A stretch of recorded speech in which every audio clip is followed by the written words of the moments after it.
जय श्री कृष्ण मित्रों। स्वागत है आपका अपने चैनल सच्चा ज्ञान टीवी में। आज हम लेकर आए हैं 3 धूर्त ब्राह्मण की कहानी। अगर आपको हमारी ये कहानी पसंद आए तो कृपया वीडियो को लाइक करके चैनल को सब्सक्राइब करें और बेल आइकन को जरूर दबाएं। तो चलिए दोस्तों, कहानी की तरफ बढ़ते हैं। मंदिर के पिछवाड़े की वो जगह हमेशा से थोड़ी अजीब थी। न ज्यादा पुरानी, न बिल्कुल नई, पर ऐसी कि वहां खड़े होते ही हवा में एक अनकही सी खामोशी उतर आती। शाम की आरती खत्म हो चुकी थी और दूर से शंख की गूंज किसी मुरझाए आलाप की तरह फैल रही थी। उसी वक्त वहां तीनों आए, 3 ब्राह्मण, जिनकी प्रतिष्ठा ऊपर से जितनी भली थी, भीतर उतनी ही धुंधली। ये तीनों हमेशा साथ चलते, साथ बोलते और साथ ही अपने छोटे छोटी कानाफूसियों में मशगूल रहते थे। जैसे हर वक्त कोई ऐसा बात उनके बीच घूम रही हो जिसे दुनिया से छुपा कर रखना पड़े।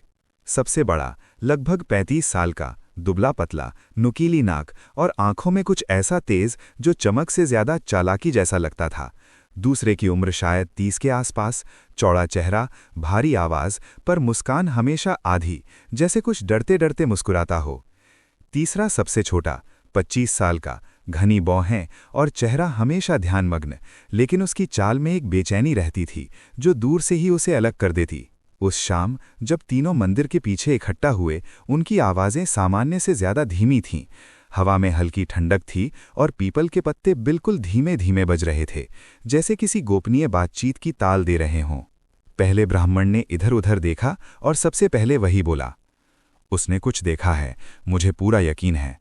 दूसरे ने तुरंत फुसफुसाहट में जवाब दिया, कौन? वो चरवाहा लड़का? आवाज में साफ घबराहट झलक रही थी। तीसरा पीछे हटकर छाया में खड़ा हो गया, उसके गले की नस तन गई। अगर उसने सच में देखा है तो मामला फैल सकता है और इस बार बचना आसान नहीं होगा, उसने कहा, आवाज बेहद धीमी लेकिन दबाव से भरी हुई। तीनों कुछ पल चुप रहे। उस खामोशी में ऐसे लगता था जैसे आसपास की हवा भी उनकी बात का मतलब समझने की कोशिश कर रही हो। मंदिर के दिए लौ में बदलकर धीरे धीरे सुलग रहे थे और पवित्र स्थान के इतने पास खड़े इन तीनों को खुद भी महसूस हो रहा था कि वे कोई ऐसा काम करने वाले हैं जिसका असर बहुत दूर तक जाएगा।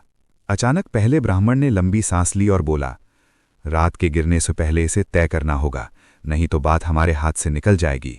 दूसरा उसकी ओर झुका, लेकिन अगर वो सिर्फ हमें भ्रम में डाल रहा हो, अगर उसने कुछ देखा ही ना हो, हम बेवजह घबरा रहे हों।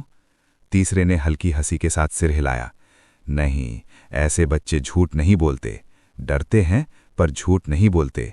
उसने कुछ न कुछ जरूर देखा है और शायद उम्मीद कर रहा होगा कि हम उससे डर जाएं। उसकी मुस्कान खौफनाक थी, जैसे किसी को धक्का देने से पहले शांत रहना। तीनों एक दूसरे को ऐसे देख रहे थे जैसे किसी अनकहे इशारे का इंतजार हो। तभी एक हल्की आवाज आई, जैसे किसी ने सूखे पत्ते पर कदम रखा हो। तीनों तुरंत घूम गए। मंदिर के कोने में कोई छाया भागती दिखी, बहुत तेज, बहुत छोटी। दूसरे ब्राह्मण की सांस अटक गई। वो वही तो नहीं था? इससे पहले कोई जवाब देता, पहला ब्राह्मण आगे बढ़ा। उसकी आंखों में अचानक एक बेहद खतरनाक दृढ़ता आ गई थी। अगर ये वही है तो आज रात सब साफ हो जाएगा, उसने धीमी पर बेहद कठोर आवाज में कहा। उसने अपने दोनों साथियों को संकेत किया और तीनों सकरी पगडंडी की ओर बढ़ गए, जहां से वो छाया भागी थी। हवा एकदम से भारी होने लगी, जैसे जंगल का पूरा सन्नाटा उनके पीछे चल पड़ा हो। और इसी तरह मंदिर के पीछे शुरू हुई एक मामूली सी फुसफुसाहट अचानक एक गहरे रहस्य की तरफ बढ़ने लगी। ऐसा रहस्य जिसे छुपाने के लिए तीनों कुछ भी करने को तैयार थे। उन्हें नहीं पता था कि आगे जो होने वाला है वो उनके सोचे से कहीं ज्यादा खतरनाक, उलझा हुआ और डरावना होगा। पगडंडी उतनी लंबी नहीं थी, पर उस रात उसे पार करते हुए ऐसा लग रहा था जैसे तीनों किसी अनजानी सुरंग में उतर रहे हों। ऊपर की डालियों से चांद की रोशनी टूटकर नीचे गिरती थी और कभी-कभी किसी पत्ते की सरसराहट भी ऐसे लगती मानो कोई छुपा हुआ निगाहों से उन्हें देख रहा हो। तीनों ब्राह्मण तेज कदमों से आगे बढ़ रहे थे, लेकिन उनकी चाल में एक अजीब सी सावधानी थी, जैसे हर कदम पर वे कुछ खो देने से डर रहे हों। पगडंडी के बीचों बीच तीसरे ब्राह्मण ने हाथ उठा दिया। रुको, उसने फुसफुसाते हुए कहा। दूसरे ने चौंक कर पूछा, क्या देखा? लेकिन सबसे बड़े ब्राह्मण का ध्यान कहीं और था। वो मिट्टी पर पड़े एक हल्के टेढ़े से निशान को घूर रहा था, जैसे किसी पवित्र मंत्र का भेद समझ रहा हो। ये उसी के पैरों के निशान हैं, उसी लड़के के, उसने धीरे से कहा। तीसरे ने नीचे झुककर निशान छुआ। मिट्टी अभी भी गर्म थी, जैसे कोई अभी अभी भागा हो। वो यहां से ज्यादा दूर नहीं गया, शायद छिपकर सब सुन रहा था। इस बात ने तीनों के दिल की धड़कनें एक ही साथ तेज कर दीं। निशान आगे कच्चे मैदान की तरफ जाते थे, जहां सिर्फ एक खाली कुआं था, बरसों से सूखा, पर लोगों के अनुसार भीतर कुछ अजीब गूंजें होती थीं। दूसरे ब्राह्मण ने ठंडी आवाज में कहा, हमें आज रात ही फैसला कर लेना होगा। अगर वो सच में सब जानता है तो। वाक्य अधूरा छोड़ दिया गया, लेकिन बाकी दोनों समझ चुके थे कि उसका क्या मतलब है। तीनों कुएं के पास पहुंचे। हवा अचानक ठंडी हो गई थी। कुएं के किनारे पर किसी के बैठने के निशान थे, बहुत हल्के पर साफ।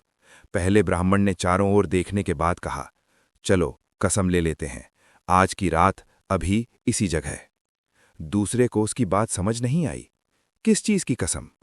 पहला धीरे धीरे कुएं के मुंडेर से टिक गया, जैसे किसी पुराने यज्ञ की शुरुआत कर रहा हो। उसकी, उसने कहा, उस चीज की जिसे हमने छुपाया, उस चीज की जिसे कोई चौथा इंसान नहीं जान सकता, और अगर जानने लगे तो हम तीनों किसी भी कीमत पर उसे रोकेंगे। तीसरी बात उसने इतनी धीमी कही थी कि हवा को भी कान लगाकर सुनना पड़ता। तीसरा ब्राह्मण आगे आया। उसके चेहरे पर एक ऐसी बेचैनी थी जो बमुश्किल छिप रही थी। तुम जानते हो ये कसम क्या मांग सकती है? पहला स्थिर आवाज में बोला, हाँ, हम तीनों जानते हैं, और ये भी कि आज रात उसके बिना हम में से कोई चैन की नींद नहीं सो पाएगा, क्योंकि बच्चा सिर्फ देखा ही नहीं, उसने सुना भी है। दूसरे ब्राह्मण के चेहरे पर डर तैर गया। क्या सुना? पहले ने उसकी आंखों में देखते हुए कहा, वो शब्द जो हमने मंदिर के अंदर कहे थे, वो वचन जो हम तीनों के अलावा कोई नहीं जानना चाहिए था। तीनों कुछ पल चुप रहे। फिर पहले ने अपनी पवित्र डोरी को सीने से पकड़ा और बोला, हम तीनों आज यहां एक अभिशप्त व्रत लेंगे कि हमारा रहस्य चाहे छोटा हो या बड़ा, किसी भी हाल में बाहर नहीं जाएगा, और अगर कोई इसे जानने की कोशिश भी करेगा तो पहले हम उसे रोकेंगे, फिर किस्मत। तीसरे ब्राह्मण ने कांपती उंगलियों से डोरी उठाई। लेकिन ये रास्ता सही नहीं है। पहले ने उसे काट कर कहा, सही और गलत की बात मत करो, हमारी गलती बहुत पहले हो चुकी है, अब बचने का रास्ता ही ढूंढना है। दूसरा खामोश खड़ा रहा, जैसे अपनी अंतरात्मा से लड़ रहा हो, लेकिन अंत में उसने भी डोरी थाम ली। तीनों ने उस कुएं के पास सूखी मिट्टी पर एक ऐसे व्रत का उच्चारण किया जिसे वे पवित्र काम की तरह नहीं, बल्कि एक डर से निकले हथियार की तरह ग्रहण कर रहे थे। हम तीनों अब एक ही रहस्य के पहरेदार हैं। अगर कोई चौथा इसे जान गया तो ये व्रत उसे मिटाने की मांग करेगा। वचन पूरा होते ही हवा जैसे अचानक भारी हो गई। कुएं की गहराई से किसी अनजाने कारण एक हल्की सी गूंज उठी, जैसे कोई नीचे से हंस रहा हो या रो रहा हो। तीनों ने एक साथ पीछे मुड़कर देखा। दिल की धड़कनें अचानक कांप उठीं। पहले ने खुद को संभाला और बोला, अब उस लड़के को ढूंढना होगा, वो हमारा पहला इम्तिहान है और शायद आखिरी भी। कुएं के पास खड़े हुए तीनों ब्राह्मणों को अंदाजा नहीं था कि इस व्रत ने उन्हें किस रास्ते पर धकेल दिया है। एक ऐसा रास्ता जहां हर कदम उन्हें अपने ही किए के और करीब ले जाएगा, और हर मोड़ पर उन्हें लगता रहेगा कि कोई चौथा साया उनके पीछे चल रहा है। कुएं का वो इलाका रात में और भी डरावना हो गया था। चांद अब आधा बादलों में छिप चुका था, और पत्तों के बीच से आती हल्की रोशनी किसी टूटे हुए आईने की तरह बिखर जाती थी। हवा में मिट्टी की महक घुली हुई थी, पर उसके नीचे कहीं एक अजीब सी कड़वाहट भी थी, जैसे रात खुद किसी बेचैनी से कांप रही हो। तीनों ब्राह्मण धीरे धीरे उस रास्ते पर लौट रहे थे जहां से लड़के के पैरों के निशान आए थे। पहली नज़र में मिट्टी पर निशान साफ दिखाई दे रहे थे, छोटे, घबराए हुए, असमान कदमों वाले। ऐसा लगता था बच्चा भाग रहा था, पर साथ ही कहीं छिपना भी चाहता था। पहले ब्राह्मण ने घुटनों के बल झुककर मिट्टी को हाथ से छुआ। ये देखो, अभी गीली है, बहुत देर नहीं हुई होगी। उसकी आवाज में खतरनाक ठंडापन था, जैसे वो किसी शिकार का पीछा कर रहा हो। दूसरे ने इधर उधर देखते हुए कहा, लेकिन वो यहां से गया कहां? ये रास्ता तो सीधे पुराने खेतों की तरफ जाता है, वहां तो बस सूखी झाड़ियां और कांटेदार झाड़ हैं। तीसरे ने उसकी बात सुनी नहीं। वो धीरे धीरे आगे बढ़ रहा था, आंखें जमीन पर गड़ी हुईं। 1, 2, 3 पैरों के निशान चल रहे थे, पर चौथा अचानक गायब, पांचवा भी नहीं, और अगले कदमों की जगह बस चिकनी मिट्टी की एक लकीर। ये कैसे गायब हो सकते हैं? तीसरा लगभग फुसफुसाया। तीनों उस जगह के चारों ओर घूम गए, जैसे किसी अदृश्य दरवाजे को तलाश रहे हों। न कोई झाड़ी टूटी, न कोई मिट्टी उखड़ी, न किसी कपड़े का टुकड़ा। जैसे बच्चा यहां आया ही नहीं था, पर मिट्टी साफ कह रही थी कि वो आया था।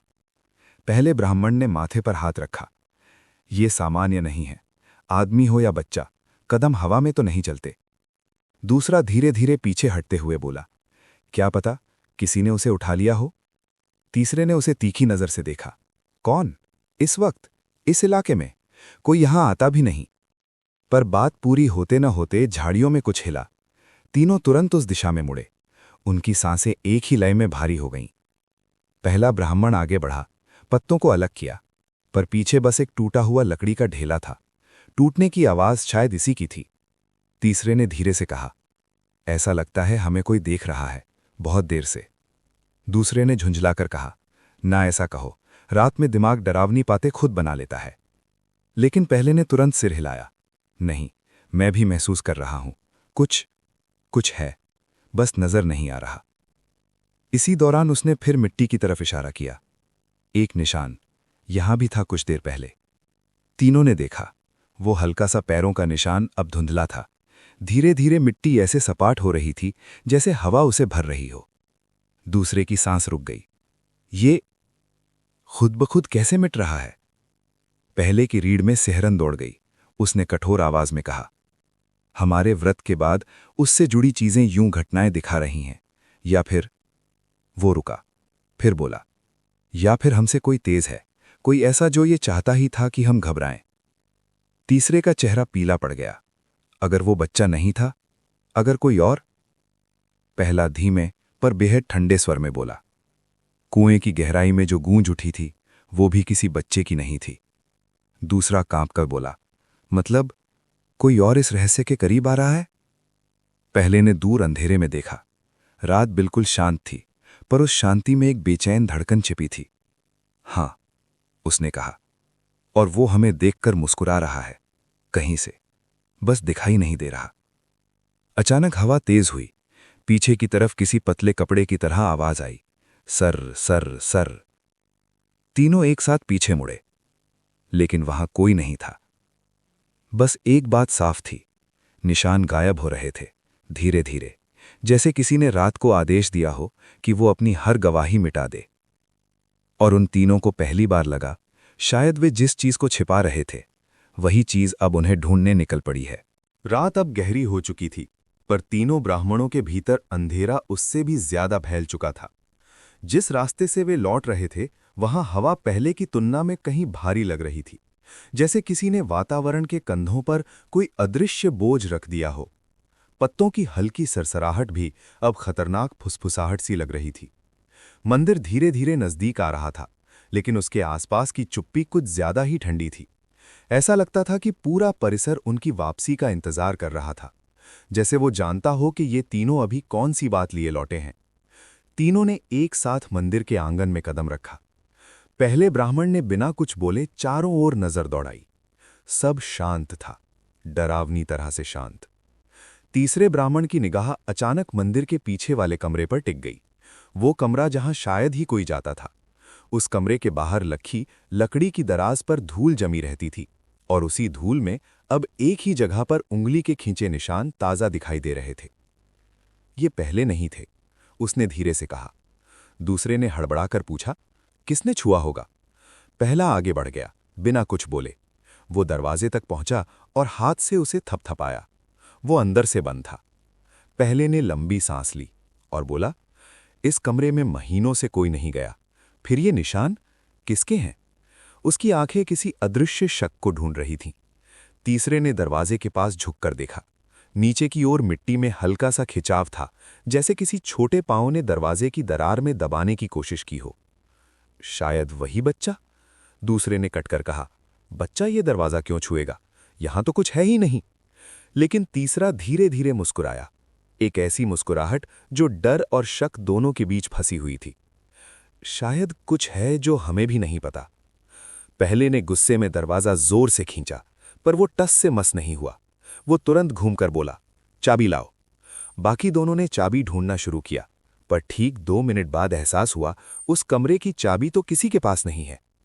तीनों ब्राह्मण ये जानते थे कि वो चाबी वर्षों से गायब थी और उस कमरे में कभी भी कुछ रखा ही नहीं गया, कम से कम ऑफिशियली तो कुछ नहीं।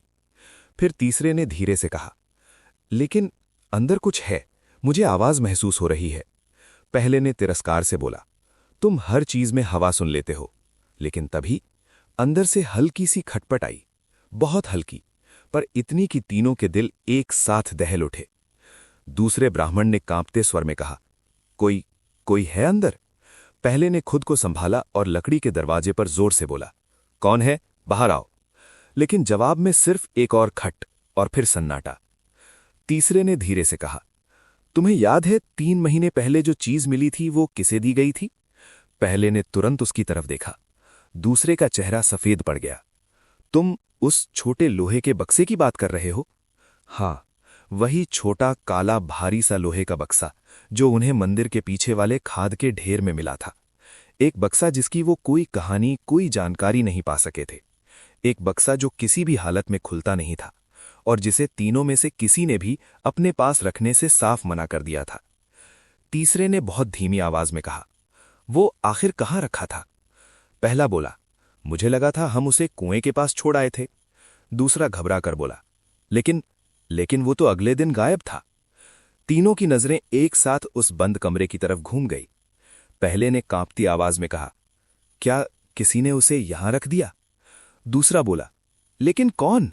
हमारे अलावा इसके बारे में कोई जानता नहीं है। तीसरे ने दीवार से कान लगाकर सुना। अंदर अब आवाजें नहीं, हल्की गूंज थी, जैसे किसी लोहे की चीज को बार बार हिलाया जा रहा हो। पहले ने दम रोक कर कहा, अगर वो बक्सा अंदर है तो उसे रख कौन गया? सवाल हवा में लटक गया, भारी, डरावना और जवाब रहित। अचानक अंदर से एक तेज ठक की आवाज आई, इतनी तेज कि दूसरा ब्राह्मण 2 कदम पीछे हट गया। पहला तुरंत चाबी की जगह लकड़ी खटखटाने लगा, समझ नहीं पा रहा था क्या करे। तीसरा धीरे से बोला, इस कमरे में जो भी है वो अब चुप नहीं रहना चाहता। उसी पल दरवाजे की दरार से फर्श पर एक हल्का सा धूल का झोंका बाहर आया और उसमें कुछ बहुत छोटा लुढ़क कर उनके पैरों के पास आकर रुका। तीनों नीचे देखने लगे और जैसे ही नजर पड़ी उनकी सांसें रुक गईं। वो जंग लगा छोटा सा ताला था, ठीक उसी आकार का जैसा उस लोहे के बक्से पर लगा था, पर बक्से का ताला बंद था। तो फिर ये ताला खुला हुआ यहां बाहर कैसे पड़ा था? और सबसे बड़ी बात, इसे बाहर धकेला किसने? वो जंग लगा ताला अभी भी तीनों के पैरों के पास पड़ा था, चांदनी में हल्की सी चमकता हुआ, जैसे किसी पुरानी याद की तरह जो मिटती नहीं, बस डराते हुए वापस लौट आती है। कमरे के भीतर क्या था, किसने ताला बाहर धकेला और दरवाजा अपने आप क्यों हिल रहा था? इन सवालों में से किसी का जवाब उनके पास नहीं था, लेकिन इतना जरूर तय था कि यहां रुकना अब खतरनाक है। पहले ब्राह्मण ने ताला उठाया, पर हाथ में लेते ही उसे ऐसा लगा जैसे धातु अभी भी गर्म हो। उसने चौंक कर ताला नीचे गिरा दिया। ये अभी अभी खोला गया है, उसने धीमे स्वर में कहा। दूसरे ब्राह्मण की सांस रुकी। बच्चा या कोई और? पहले ने झुंझरा कर कहा। बच्चे में इतनी ताकत नहीं होती कि बिना चाबी के ताला तोड़ दे। तीसरा कुछ बोलने ही वाला था कि अचानक कमरे के अंदर फिर वही गूंज उठी, इस बार थोड़ी गहरी, थोड़ी ज्यादा स्पष्ट, जैसे कोई फर्श पर कोई भारी चीज खींच रहा हो। तीनों एक दूसरे को देख के रह गए। ये आवाज किसी जीवित इंसान की नहीं थी, कम से कम वैसे इंसान की तो बिल्कुल नहीं जो 3 महीने पहले गायब हो चुका था। चलो यहां से, पहले ने आदेश दिया। किसी खुली जगह चलकर बात करनी होगी, अंदर कुछ ठीक नहीं है। तीनों मंदिर के आंगन से निकलकर पुराने बरगद के पेड़ की ओर बढ़े, वही पेड़ जो गांव का सबसे बड़ा था और जिसकी जटाएं जमीन को ऐसे पकड़ती थीं जैसे कोई बूढ़ा जीव अपनी हड्डियों से धरती को थामे बैठा हो।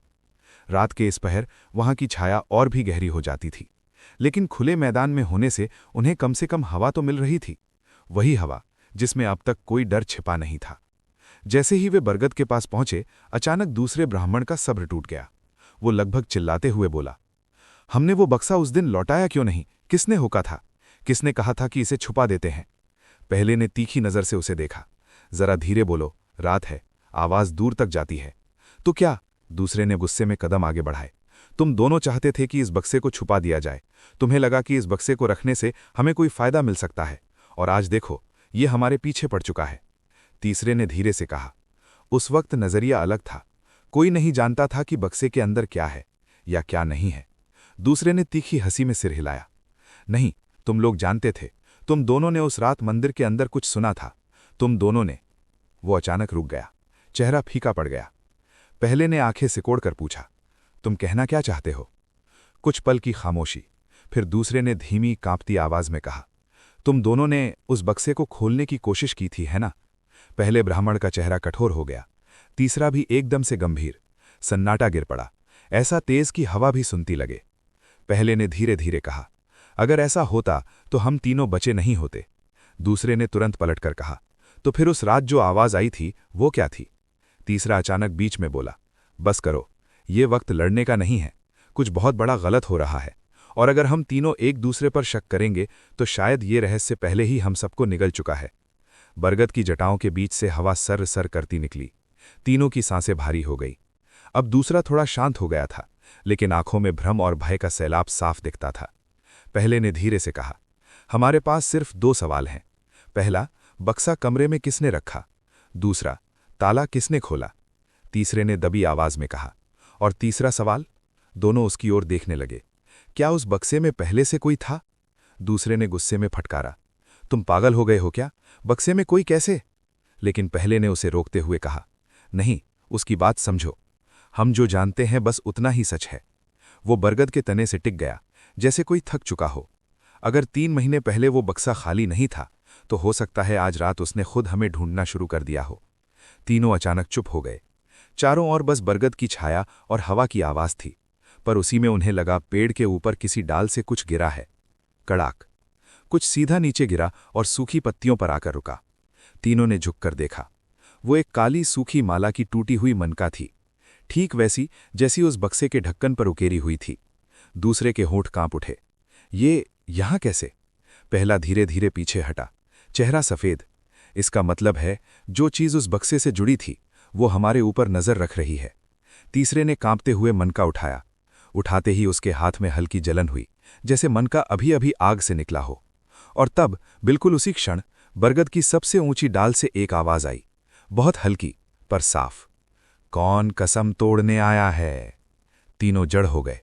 एक दूसरे की ओर भी नहीं देखा, क्योंकि उस आवाज में कुछ ऐसा था जो किसी इंसान की नहीं थी, और निश्चित रूप से किसी बच्चे की भी नहीं। दोपहर ढल चुकी थी।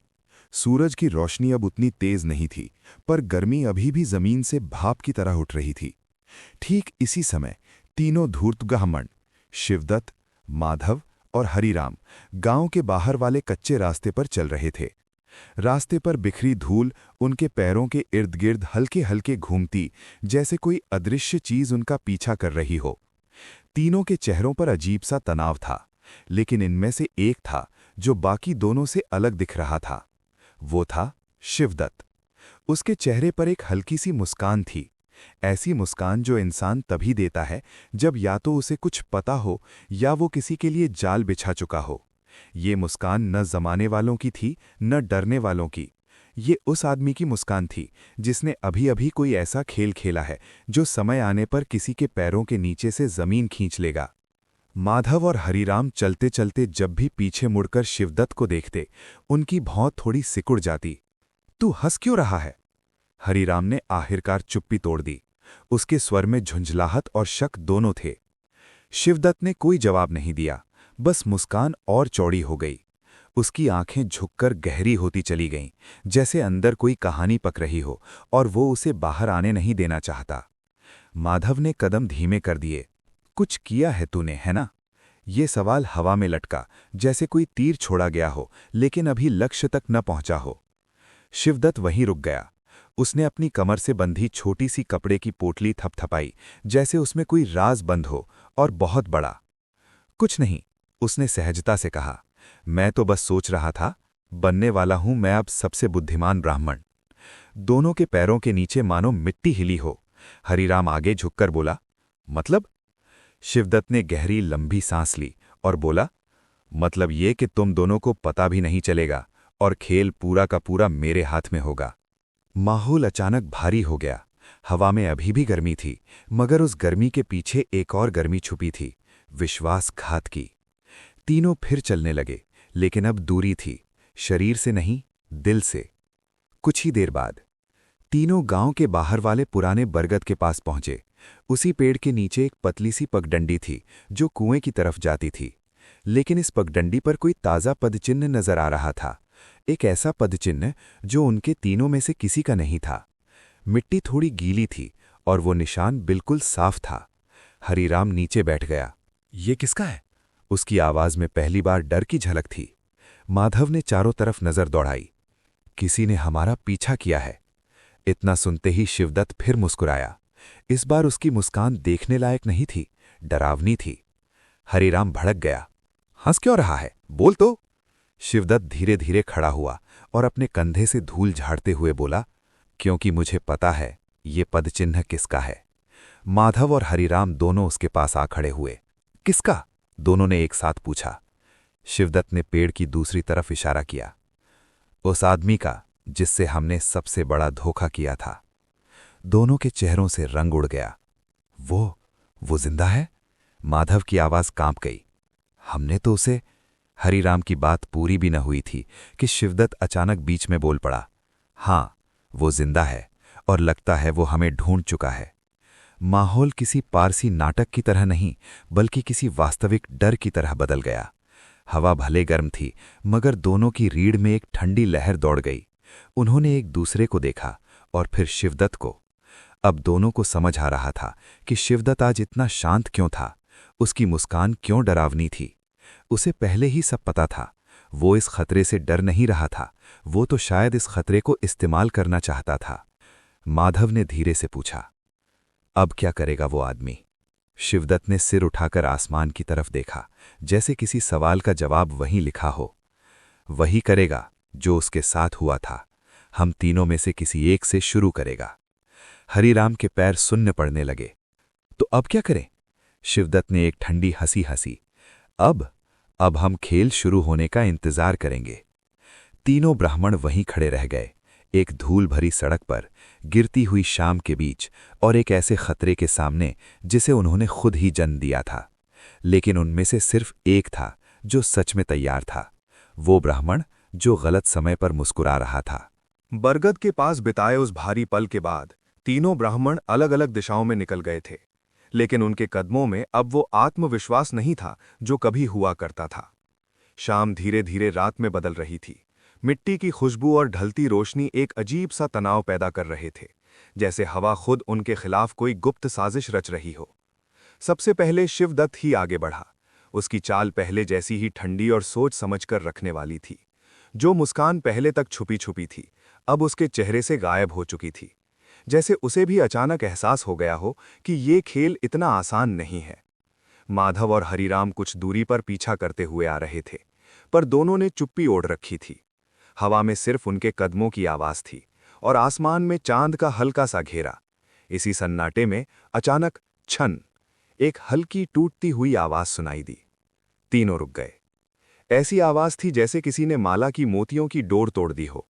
हरीराम ने सबसे पहले प्रतिक्रिया दी। कुछ गिरा? उसकी आवाज में उम्मीद से ज्यादा डर था।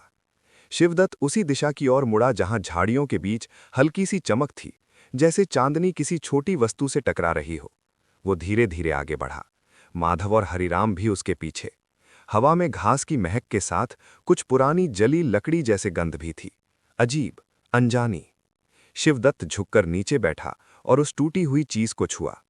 वो जप माला थी, वही जप माला जिसे वे तीनों पहचानते थे, क्योंकि ये किसी साधारण आदमी की नहीं थी।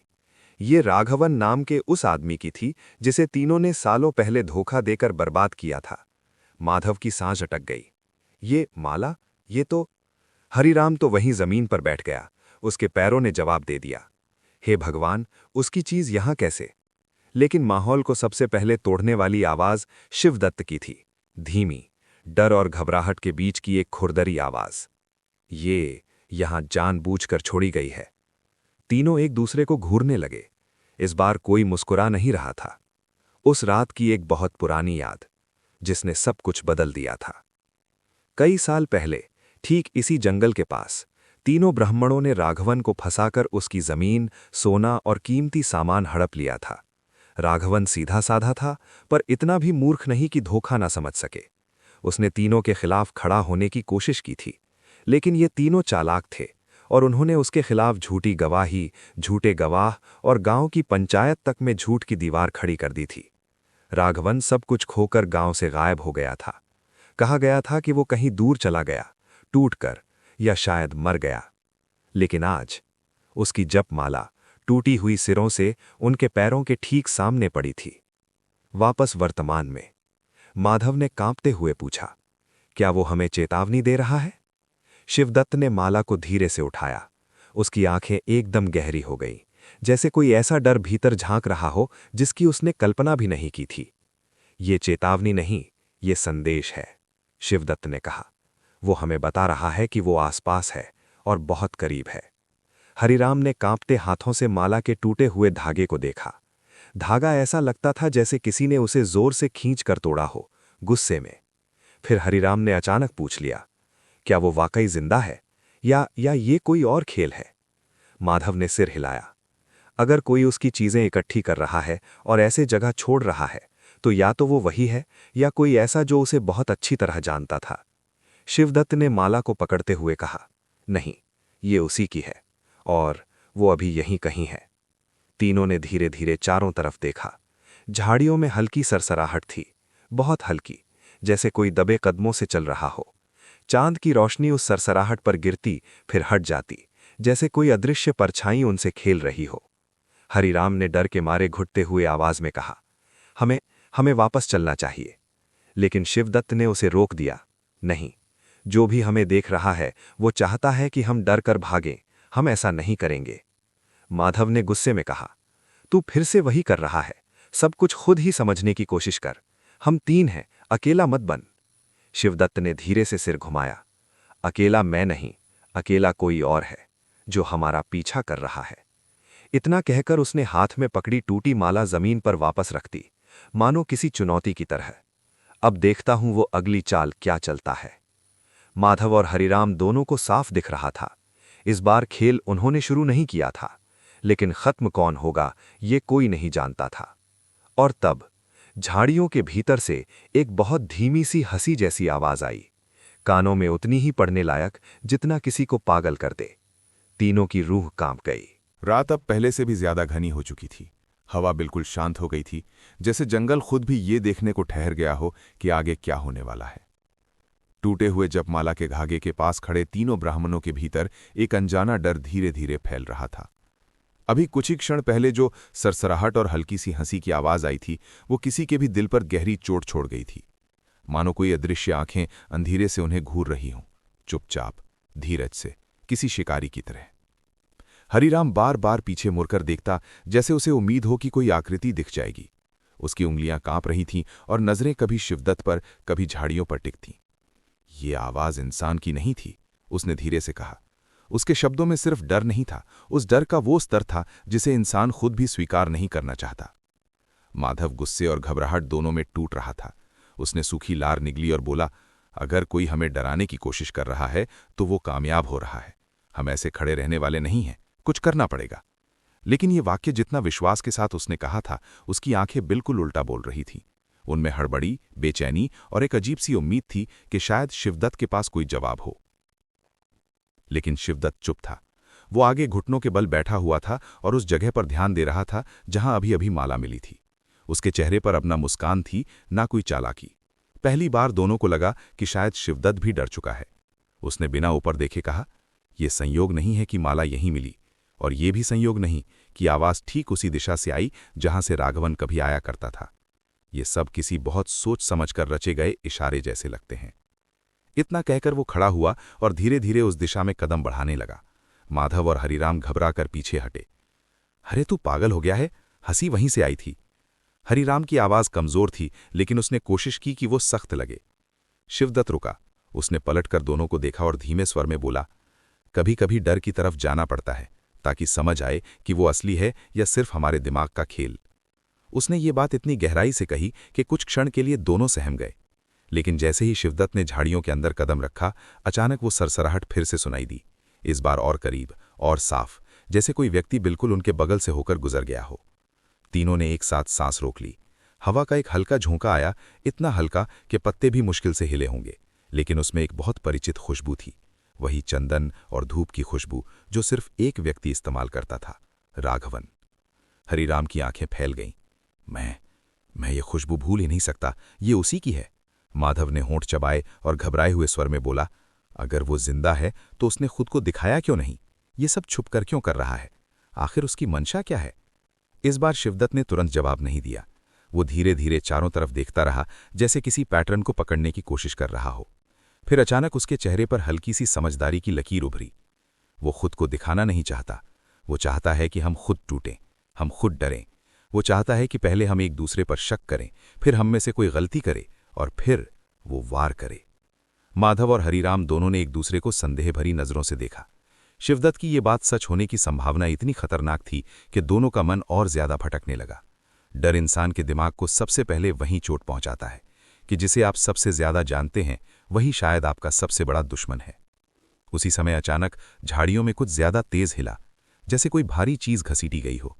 तीनों उछल पड़े। माधव ने घबराकर चिल्लाया, कौन है? बाहर आ। आवाज कांप रही थी, जैसे उसने खुद कोई भूत देख लिया हो। लेकिन जवाब में फिर वही चीज, वो हल्की, बेहद धीमी पर बिल्कुल इंसानी हंसी। इस बार और करीब, इतनी करीब कि लगता था जैसे कोई उनके कान के पीछे ही खड़ा हो। तीनों पर मानो किसी ने बर्फ डाल दी हो। उनके पैरों की ताकत खत्म होने लगी, शरीर में खून जैसे जम गया हो। अंधेरा अब अंधेरा नहीं रह गया था। वो एक ऐसा जीव बन चुका था जो उनकी हर हरकत को निगल लेने वाला था। और तभी अचानक एक पत्थर झाड़ियों के बीच से उड़ता हुआ आया और शिवदत्त के पैरों के पास गिरा। उस प्लेट जैसी चिकने पत्थर पर हल्के से ताज़ा खून के छींटे थे। शिवदत्त ठिठक गया। माधव और हरिराम के मुंह से एक साथ चीख निकल गई। लेकिन सबसे खतरनाक बात खून नहीं थी, वो था पत्थर के नीचे रखा हुआ वो छोटा सा कागज का टुकड़ा, जिस पर उंगली से खून से सिर्फ 3 शब्द लिखे थे, पहला कौन गिरेगा। रात अचानक ऐसी लगने लगी थी जैसे चारों तरफ से बंद होकर उन तीनों को घेर रही हो। उस पत्थर पर लिखा खून का सवाल, पहला कौन गिरेगा, उनके दिलों में किसी हथौड़े की तरह बज रहा था। कोई आदमी ऐसा सवाल तब पूछता है जब वो खेल शुरू कर चुका हो, और उसके लिए ये सिर्फ खेल नहीं, बदला होता है। तीनों ब्राह्मणों की सांसें भारी हो चुकी थीं। हवा उसी तरह शांत थी, लेकिन शांत हवा कभी कभी सबसे भयानक होती है, क्योंकि उसमें आवाजें और साफ सुनाई देती हैं। शिवदत्त धीरे से झुका और उस कागज की पर्ची को उठाया। उसका चेहरा स्थिर था, पर आंखों में कुछ टूटता हुआ महसूस किया जा सकता था। उसने पर्ची को अपनी अंगुलियों के बीच घुमाया, जैसे वो खून की ताजगी को परख रहा हो। उसके बाद उसने बस इतना कहा, ये खून किसी जानवर का नहीं है, ताज़ा है और इंसान का है। ये सुनते ही माधव का दिल धड़कने छोड़ता हुआ लगा। हरिराम पीछे हट गया, जैसे उस पर किसी ने उबलता पानी फेंक दिया हो। माधव ने थरथराती आवाज में पूछा, तो इसका मतलब वो आदमी वो यहीं कहीं है, अभी इस वक्त? शिवदत्त ने किसी उत्तर की जगह अपने कानों को थोड़ा आगे झुकाया, जैसे अंधेरे में आवाज पकड़ने की कोशिश कर रहा हो। उसके चेहरे पर एक ऐसी गंभीरता थी जो पहले कभी नहीं देखी गई थी। आखिर उसने धीरे से कहा, हाँ, और वो हमें देख रहा है। तीनों के बीच एक सन्नाटा उतर आया, भारी, दम घोटू और डर से भरा। हरिराम ने अचानक फुसफुसा कर पूछा, अगर वो हमें ही मारना चाहता है तो अभी क्यों नहीं आता, अभी हमला क्यों नहीं करता? उसकी आवाज बच्चे जैसी हो गई थी, जो अंधेरे में अपनी मां को खोज रहा हो। लेकिन शिवदत्त ने उस बचकाने सवाल पर न हंसा न चिढ़ा। उसने शांत स्वर में बोला, क्योंकि वो चाहता है कि हम एक दूसरे पर शक करें। वो चाहता है कि हम खुद टूटें। वो जानता है हम तीनों कोई एकजुट तो ही नहीं, बल्कि लालच और झूठ पर टिकी साझेदारी है। वो चाहता है कि हम उस साझेदारी को अपने हाथों से तोड़ें। ये बात सुनते ही माधव और हरिराम ने एक दूसरे को देखा। उस नज़र में डर से ज्यादा शक था, और यही शक सबसे भयानक हथियार होता है। माधव ने थोड़ा आगे झुककर शिवदत्त को लगभग फटकारते हुए कहा, क्योंकि तू ही सब में सबसे चालू है, हमेशा राज छुपाता है, हमेशा मुस्कुराता है। शायद ये सब तू ही कर रहा हो ताकि हमें डराकर अपनी चाल चले। हरिराम ने भी धीरे धीरे सिर हिलाया। हाँ, शुरू से वही मुस्कुरा रहा था। शायद तूने ही ये पर्ची फेंकी हो, कौन जाने। शिवदत्त ने पहली बार गहरी सांस ली। वो दोनों को गौर से देखने लगा, एक एक भाव, एक एक डर, एक एक शक। फिर उसने धीमे से कहा, तुम्हें लगता है मैं ऐसा खेल अपने ऊपर भी खेलूंगा? वो हंसी सुनी थी तुम दोनों ने, वो आवाज मेरी थी। उसकी बातों में सच्चाई थी। वो आवाज किसी भी इंसान जैसी नहीं थी, लेकिन डर में इंसान तर्क नहीं देखता, सिर्फ शक देखता है। तभी अचानक झाड़ियों के अंदर से किसी चीज के भागने की तेज आवाज आई और तीनों चीखते हुए पीछे हट गए। कोई बिजली सी चमक उनके दिलों में दौड़ी। माधव ने घबराकर पास पड़े एक सूखे पेड़ की टहनी उठा ली, जैसे वो हथियार हो। हरिराम ने पत्तों के बीच झुककर देखने की कोशिश की, लेकिन उसे सिर्फ अंधेरा ही दिखा। कुछ क्षणों के बाद शिवदत्त धीरे धीरे आगे बढ़ा, जैसे किसी अदृश्य धागे से खिंचा जा रहा हो। उसने झाड़ियों के बीच झांक कर देखा और उसकी आंखें पल भर में फैल गईं, दहशत, घबराहट और एक अजीब सी हैरानी से भरी हुई। माधव और हरिराम ने घबराकर पूछा, क्या क्या दिखा? शिवदत्त पीछे हटाया। उसके चेहरे पर पहली बार वो भाव थे जो आदमी मरने से पहले दिखाता है, रोमांच, डर और यकीन कि अब खेल खत्म हो चुका है। उसने कांपती आवाज में कहा, उसे पता है हम यहाँ हैं, वो हमें देख रहा था, अभी कुछ सेकंड पहले तक। हरिराम ने लगभग चिल्लाते हुए पूछा, क्या देखा तूने? शिवदत्त ने अपनी आंखें आधी बंद की, जैसे अभी भी वो दृश्य साफ दिख रहा हो। एक आदमी के पैरों के निशान, इतने ताज़ा कि मिट्टी अभी भी बैठी नहीं है, और उन निशानों के ठीक सामने। वो बोलते बोलते अटक गया। माधव ने उसे पकड़कर हिलाया। अरे बोल भी, शिवदत्त ने धीरे से कहा। उनके सामने जमीन पर एक और चीज पड़ी थी, एक कमीज का फटा हुआ टुकड़ा, वही कपड़ा जो उसने उस दिन पहना था जब हमने उसे बर्बाद किया था। तीनों की रीढ़ में सिहरन दौड़ गई। मिट्टी में पड़े उस कपड़े का टुकड़ा खून से भीगा हुआ था, और उससे उठती वही खुशबू, राघवन की चंदन धूप की। दूर कहीं किसी ने फिर वही धीमी हंसी हंसी, और रात अचानक मरने जैसी शांत हो गई। रात अब इतनी भारी हो चुकी थी कि सांस लेना तक मुश्किल लग रहा था। जंगल का अंधेरा सिर्फ अंधेरा नहीं था, वो जैसे जिंदा होकर तीनों ब्राह्मणों के चारों तरफ घूम रहा था, उनके डर को सूंघ रहा था, उसे चबा रहा था। शिवदत्त, माधव और हरिराम, तीनों के चेहरे पर पसीना था, लेकिन वो गर्मी का नहीं बल्कि डर का था। मिट्टी में पड़ा वो खून से भीगा कपड़े का टुकड़ा जैसे उनकी गर्दन पर किसी फंदे की तरह कसता जा रहा था। सबसे पहले हरिराम ने हिम्मत खोई। उसने कांपती आवाज में कहा, मैं यहां से जा रहा हूं, जो होगा देखा जाएगा, कोई मुझे यूं नहीं घेर सकता, मैं भाग रहा हूं। उसके शब्द खुद की ही सांसों में टूट रहे थे। वो पीछे मुड़ा और जल्दी जल्दी कदम बढ़ाने लगा, लेकिन वो कुछ ही कदम चला था कि अचानक कहीं बहुत पास से पत्तों की हिलने की आवाज आई, इतने पास की लगता था कोई उसके पीछे ही खड़ा है। हरिराम के पैरों ने वहीं साथ छोड़ दिया। उसने चीखते हुए पीछे मुड़कर देखा, पर वहां कोई नहीं था, बस अंधेरा, पेड़ और भारी रात। माधव ने घबराकर उसे पुकारा, हरिराम वापस आ, अकेला मत जा, अकेले पर ही वार होता है। ये सिर्फ डर में कहा गया वाक्य नहीं था, ये एक सच था जो तीनों ने कभी स्वीकार नहीं किया था। शिवदत्त ने दोनों को शांत करवाने की कोशिश की, लेकिन उसकी आवाज में पहले वाली कठोरता नहीं थी। वो खुद अंदर से टूट रहा था, लेकिन उसकी आंखें अभी भी कुछ सोच रही थीं, कुछ जोड़ रही थीं, जैसे ये सब एक पहेली हो जो हल की जा सकती हो। माधव धीरे धीरे शिवदत्त के पास आया और बेहद नीची आवाज में बोला, अगर वो जिंदा है तो वो अकेले कैसे इतना कर सकता है? आवाजें, कपड़े, खून, इतने साल बाद वो इतना मजबूत कैसे हुआ? या वो रुक गया। उसकी आंखों में किसी डर से बड़ा एक नया शक उभरा। या फिर ये कोई और है, कोई ऐसा जिसे हमारे बारे में सब पता हो, जिसे राघवन के साथ क्या हुआ था सब पता हो। ये बात सुनते ही शिवदत्त के चेहरे की मांसपेशियां हल्की सी कठोर हो गईं। कहना क्या चाहता है? शिवदत्त की आवाज न तो ऊंची थी न धीमी, लेकिन उसमें ऐसा कंपन था जो किसी के गुस्से से नहीं बल्कि किसी के घायल होने से आता है। माधव धीरे धीरे बोले, अगर कोई चौथा आदमी हो, कोई गवाह, कोई जिसने हमें उस दिन देखा हो, कोई जो राघवन को बचा न पाया हो और उसी का बदला ले रहा हो। हरिराम ने सांस रोककर दोनों को देखा, मतलब राघवन मर चुका हो और कोई दूसरा आदमी उसकी जगह ये सब कर रहा है। शिवदत्त की आंखें सिकुड़ गईं। वो कुछ सोच रहा था, यादों को खंगाल रहा था। कुछ पल बाद उसने कहा, उस दिन जब सब कुछ हुआ था मैं किसी को देख नहीं पाया था, लेकिन वो रुक गया। माधव ने तुरंत पूछा, लेकिन क्या?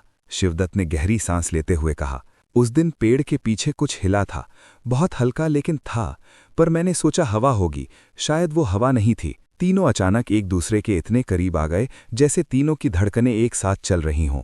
तभी अचानक बिना किसी चेतावनी के कुछ भारी चीज पास के पेड़ से गिरकर जमीन पर पड़ी। आवाज इतनी तेज थी कि हरिराम की चीख निकल गई। माधव पीछे गिर पड़ा। शिवदत्त दौड़कर आगे बढ़ा, लेकिन एकदम रुक गया। जमीन पर एक थैली पड़ी थी, पुरानी, फटी हुई और कीचड़ से सनी। लेकिन वो डरावनी नहीं थी। डरावना था उस थैली के अंदर से निकलता वो हल्का सा खून का धब्बा, जो मिट्टी में एक छोटी सी धारा बनाते हुए बह रहा था। माधव की आवाज कांप गई। ये किसका खून है? शिवदत्त ने बड़े डर और सावधानी से थैली खोली। भीतर एक सूखे हुए खून से सना कपड़ा था और उस पर 3 उंगलियों के निशान। 3 उंगलियां मतलब एक संदेश। हरिराम ने डर से घुटती आवाज में कहा, ये 3 उंगलियां हम तीनों का निशान है।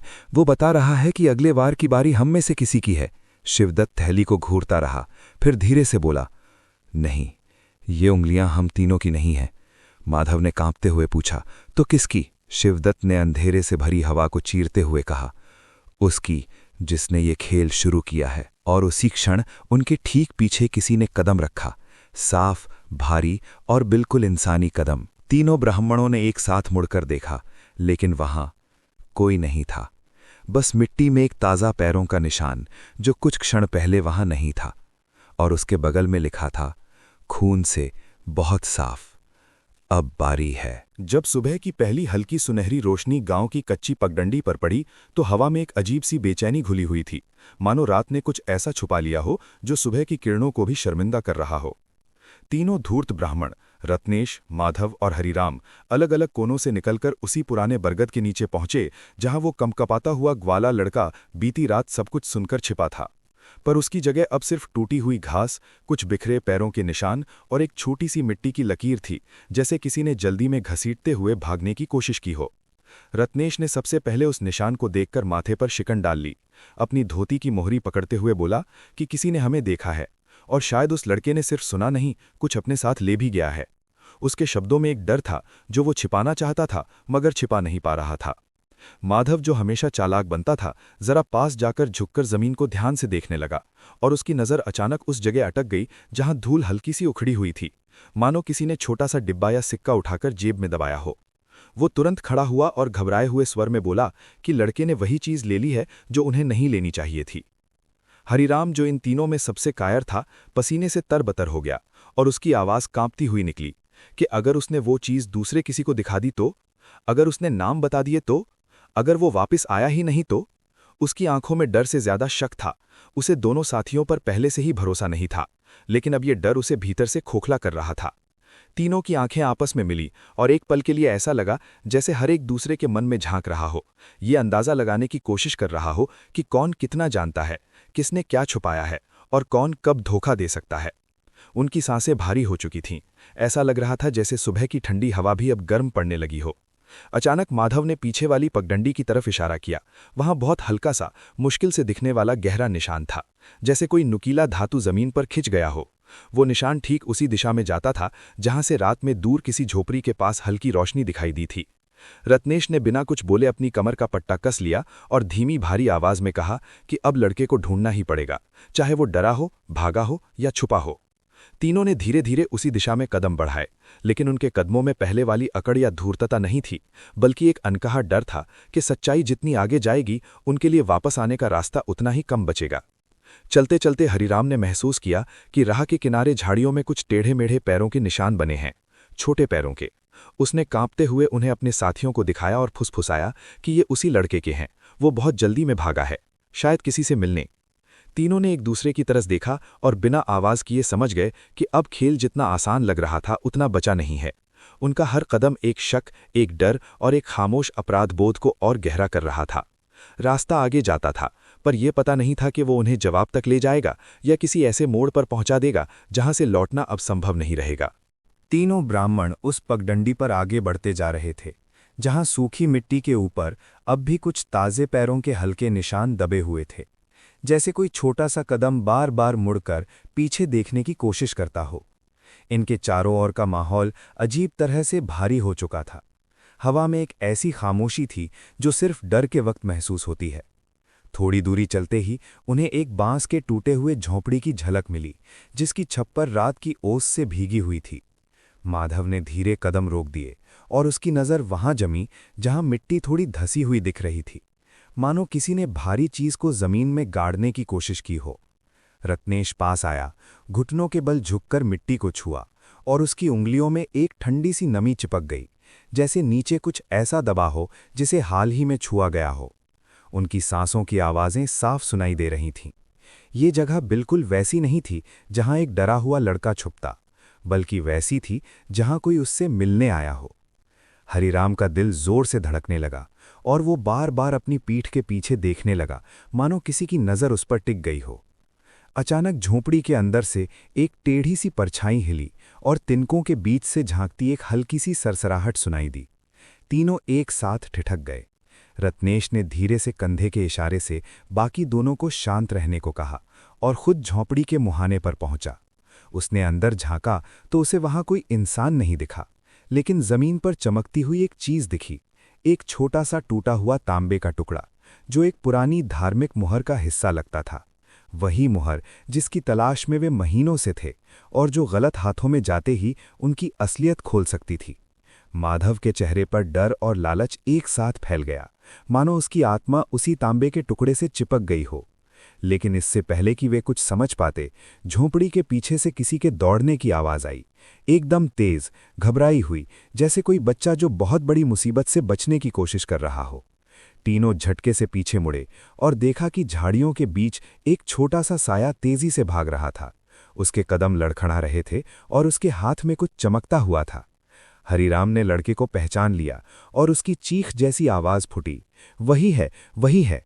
लेकिन तीनों उसे पकड़ने के लिए साथ नहीं भागे, वे पहले एक दूसरे को देखने लगे। शक अब डर से ज्यादा खतरनाक हो चुका था। हर एक को लग रहा था कि शायद बाकी दो पहले से कुछ जानते हैं, शायद कुछ छुपा रहे हैं, शायद लड़के ने सिर्फ उनके रहस्य ही नहीं बल्कि उनकी लालच के सबूत भी पा लिए हैं। रत्नेश ने आखिरकार भागने का इशारा किया और तीनों पगडंडी पर तेज कदमों से दौड़ पड़े, लेकिन लड़का उनसे तेज था। डरा हुआ इंसान हमेशा तेज होता है।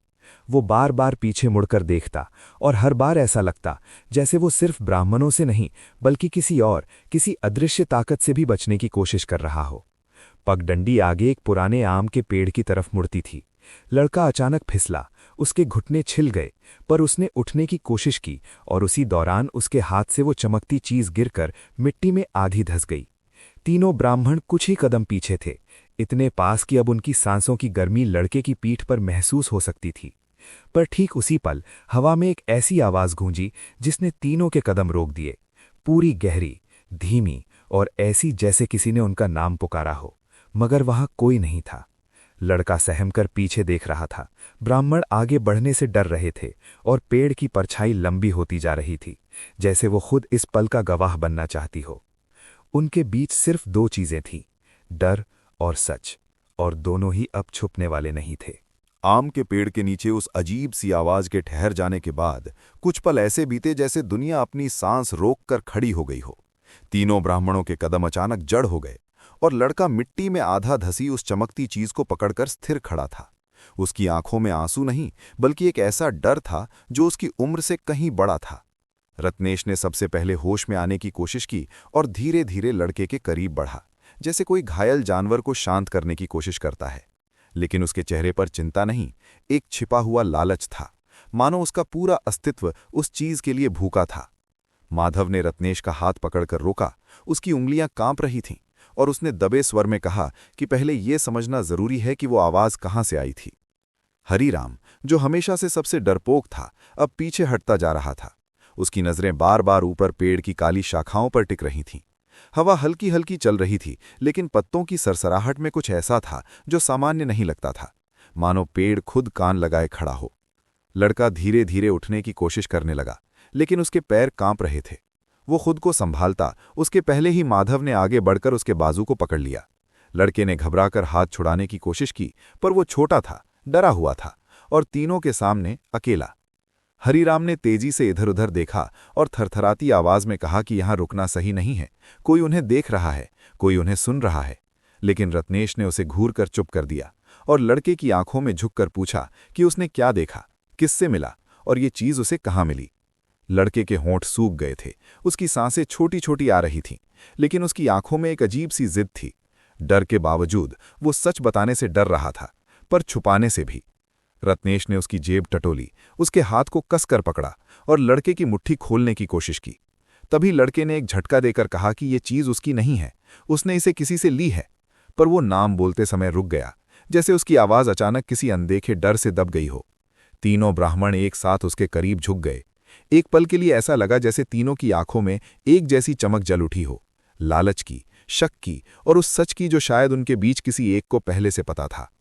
अचानक लड़के ने अपना हाथ छुड़ाकर मिट्टी में धसे उस टुकड़े को उठाया और सीने से लगा लिया, जैसे यही उसका सहारा हो। लेकिन उसी क्षण बगल की झाड़ियों में एक सरसराहट हुई, इतनी तेज कि हरीराम उछलकर पीछे जा गिरा। सभी की नजरें झाड़ियों पर टिक गईं। वहां कुछ हिला था, लेकिन क्या? ये कोई जानवर था, कोई इंसान था, या वही अजीब ताकत जिसकी वजह से आवाज आई थी? इसका अंदाजा कोई नहीं लगा पाया। कुछ पल तक सिर्फ हवा की ठंडी लकीर उनके चेहरों को छूती रही, और उस लंबे खामोश क्षण में तीनों ब्राह्मणों ने एक दूसरे की तरफ देखा, लेकिन इस बार उनकी आंखों में साझेदारी नहीं, दुश्मनी झिलमिलाती थी। जैसे किसी को लगा हो कि बाकी दो पहले से कुछ छुपाते थे, जैसे कोई एक पहले से जानता हो कि लड़का किसके पास गया था और क्यों वो चमकता टुकड़ा उसके पास पहुंचा। वहां सिर्फ एक लड़का और 3 ब्राह्मण नहीं खड़े थे, वहां 4 राज खड़े थे, और हर राज दूसरे से बड़ा, गहरा और खतरनाक था। लड़का भागने की कोशिश नहीं कर रहा था, पर उसकी आंखों में साफ दिख रहा था कि अब वो उनके साथ जाना नहीं चाहता, और तीनों की आंखों में ये भी दिख रहा था कि अब वो उसे जाने देने का इरादा नहीं रखते, क्योंकि सच जितना बचकर निकलता है उतना ही जानलेवा होकर वापस आता है। झाड़ियों में आई उस तेज सरसराहट के बाद हवा एकदम ठंडी हो गई, जैसे पेड़, जमीन, हवा सब अचानक किसी अनदेखी चेतावनी से भर गए हों। तीनों ब्राह्मण कुछ पल तक बिल्कुल चुप खड़े रहे, और उस चुप्पी में ऐसा लगा जैसे उनके दिलों की धड़कन भी थोड़ी देर रुक गई हो। लड़का दोनों हाथों से उस तांबे के टुकड़े को सीने से लगाए खड़ा था। उसकी उंगलियां मिट्टी से सनी थीं, और उसके चेहरे पर ऐसा डर था जैसे वो किसी इंसान से नहीं, किसी ऐसी चीज से भाग रहा हो जिसे वो देख नहीं पा रहा था। रत्नेश ने धीरे धीरे उस तरफ कदम बढ़ाए जहां झाड़ी हिल रही थी, लेकिन उसके कदमों में हिम्मत कम और ज्यादा दिखावा था, मानो वो खुद को समझा रहा हो कि वो अब भी स्थिति को नियंत्रित कर सकता है। लेकिन जैसे ही वो पास पहुंचा, झाड़ियां एकदम स्थिर हो गईं, इतनी स्थिर कि ये स्पष्ट हो गया कि वहां कोई इंसान तो नहीं, पर कुछ ऐसा है जो चौकन्ना होकर उन्हें देख रहा है, या शायद इंतजार कर रहा है कि वे अगला गलत कदम कब उठाएंगे। माधव की सांसें धौंकने की तरह चल रही थीं, और उसने घबराकर लड़के की बाह को पकड़ लिया। अपनी उंगलियां इतनी कसकर जमा दी कि लड़का दर्द से सिकुड़ गया। उसने लड़के से फिर वही सवाल पूछा, ये चीज किसने दी, वो किससे मिला था, और उसने झूठ क्यों बोला कि उसने बस इसे रास्ते में पाया। लड़के ने इस बार आंखें बंद कर लीं, जैसे वो खुद को कुछ कहने पर मजबूर करने में असमर्थ हो। हरिराम एक एक कदम पीछे हटता जा रहा था, और उसके होंठ कांप रहे थे। उसे जितना डर उस रहस्यमयी चीज से नहीं था, उससे कहीं ज्यादा डर अब अपने ही साथियों से था, क्योंकि उसने साफ देख लिया था कि माधव और रत्नेश दोनों उस लड़के को बचाना नहीं चाहते। वे उससे सच्चाई निचोड़कर उसकी मौजूदगी मिटा देने की सोच रहे थे। रत्नेश झाड़ी की तरफ से लौटकर आया तो उसके चेहरे का रंग उड़ा हुआ था। उसने कुछ नहीं कहा, पर उसकी आंखों में झलकता डर छुप नहीं रहा था। उसने धीरे से कहा कि यहाँ कोई है जो हमें देख रहा है। ये बात सुनते ही लड़के ने तुरंत अपनी आंखें खोलकर चारों तरफ देखा, जैसे वो किसी ऐसे खतरे को पहचानना चाहता हो जो तीनों ब्राह्मणों की समझ से बाहर था। हवा एक बार फिर धीमे से पेड़ की शाखाओं को छूते हुए गुजरी, पर उस आवाज में एक भारीपन था, जैसे कोई बहुत पास छिपकर सांस ले रहा हो। माधव ने डर को दबाकर लड़के का हाथ खींचकर उसे उठाया और उसे रास्ते की तरफ धकेला। उसकी आवाज में हड़बड़ाहट थी, लेकिन वो अपनी कठोरता छुपा रहा था। उसने कहा कि ये जगह सुरक्षित नहीं है, और लड़के को अभी इसी वक्त कहीं बंद करके उससे हर सच उगलवाना जरूरी है। पर उस वक्त लड़के ने पहली बार उनकी ओर सीधा देखा, डर में डूबा हुआ, पर भीतर कहीं एक स्थिर जिद के साथ, और लगभग फुसफुसाहट में बोला कि आपको नहीं पता, वो लोग आपको ढूंढ रहे हैं। ये सुनते ही हरिराम की रीढ़ में सिहरन दौड़ गई, और वो लगभग चिल्लाकर पूछ बैठा कि कौन लोग, किसके बारे में वो बात कर रहा है। लेकिन लड़के ने सिर झुकाकर कुछ नहीं कहा, बस उस तांबे के टुकड़े को और कसकर पकड़ लिया, जैसे वही उसकी एकमात्र ढाल हो। तीनों ब्राह्मण अब लड़के से ज्यादा एक दूसरे को देखने लगे थे। उनके चेहरों पर यह साफ दिख रहा था कि अब किसी को भी दूसरे की नीयत पर भरोसा नहीं है। वे समझ चुके थे कि ये छोटा सा तांबे का टुकड़ा सिर्फ एक चीज नहीं है, ये तीनों की बर्बादी एक साथ समेटे हुए है। अचानक रत्नेश ने लड़के का हाथ पकड़कर उसे रास्ते से हटाकर पेड़ की जड़ की तरफ धकेला, और जहां लड़का गिरा वहीं मिट्टी थोड़ी नरम थी, जैसे किसी ने हाल ही में वहां खुदाई की हो। उस जगह की मिट्टी हल्की सी फैली थी, और ध्यान से देखने पर वहां किसी कपड़े का एक फटा हुआ किनारा मिट्टी में आधा धसा हुआ दिखाई दिया। तीनों के चेहरे एक साथ सफेद पड़ गए, क्योंकि वो कपड़े का टुकड़ा बिल्कुल वैसा था जैसा उनसे झगड़ा होने के बाद 1 हफ्ते पहले उस आदमी ने पहना हुआ था। वो आदमी जिसे उन्होंने गलती से रास्ते से हटाने का फैसला किया था। माधव ने कांपती आवाज में कहा कि ये वही जगह है, उसी की। और उसके इतना बोलते ही लड़के ने डर से पीछे हटते हुए कहा कि वो सब जानता है और वो अकेला नहीं है जिसे ये बात पता है। उन चारों के बीच अचानक हवा और भारी हो गई। उनके सिर के ऊपर आम की पेड़ की शाखाएं एक दूसरे से टकराईं, जैसे किसी ने जोर से उन्हें हिलाया हो। और तीनों ब्राह्मणों को पहली बार साफ महसूस हुआ कि अब खतरा सिर्फ बाहर से नहीं, अंदर से भी बढ़ रहा है। आम के पेड़ की जड़ के पास मिट्टी में आधा दबा वो फटा हुआ कपड़े का टुकड़ा जैसे ही दिखाई दिया, तीनों ब्राह्मणों के चेहरे ऐसे बदल गए जैसे किसी ने उनके भीतर छिपे सबसे डरावने राज को अचानक बाहर खींचकर रख दिया हो। हवा अचानक ठहरी हुई लगने लगी, जैसे पेड़, जमीन, मिट्टी सब इस बात की गवाही दे रहे हों कि ये जगह किसी ऐसी हरकत की साक्षी रही है जिसे तीनों भूल जाना चाहते थे, पर जो अब लौटकर उन्हें पकड़ने आ रही थी। लड़का वहां से धीरे धीरे पीछे हटने लगा। उसकी आंखें तीनों के बीच घूम रही थीं और उसकी सांसें इतनी तेज चल रही थीं कि साफ सुनाई दे रही थीं।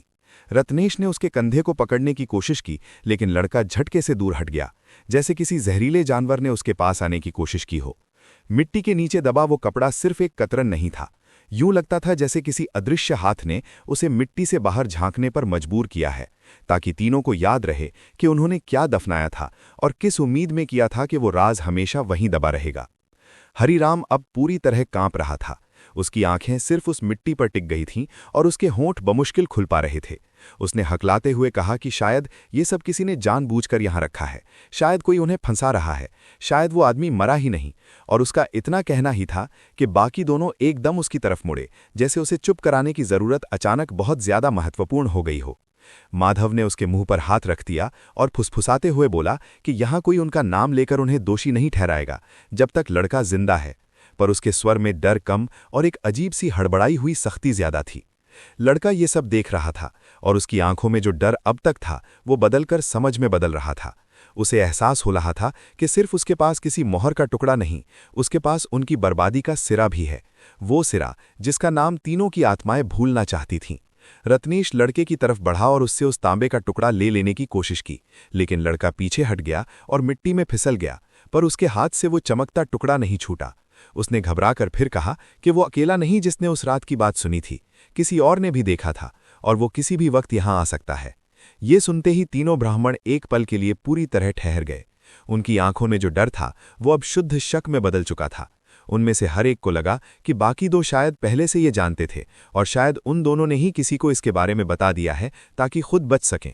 हवा एकदम भारी हो गई और पेड़ की शाखाएं अचानक एक दूसरे से टकरा गईं, इतनी जोर से कि लड़का चौंक कर पीछे हट गया।